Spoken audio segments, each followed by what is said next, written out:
लें जी, ये जनाब दरबार साहब करतारपुर, और वहाँ पर ऐसा कुआं कि जो कि बड़ा तारीख़ी अहमियत का अमल है। बाबा जी गुरु नानक इस कुएं के साथ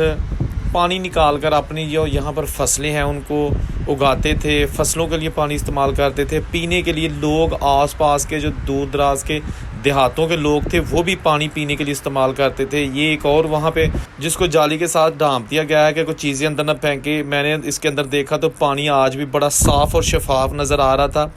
दोस्तों, दरबार साहब करतारपुर आने के लिए रोज़ाना सिख यात्री इंडिया वाली साइड से बगैर वीज़े के लिए आते हैं, और पाकिस्तान वाली साइड से आपको ये मंज़र दिखाया जा रहा है कि पाकिस्तान यहाँ पर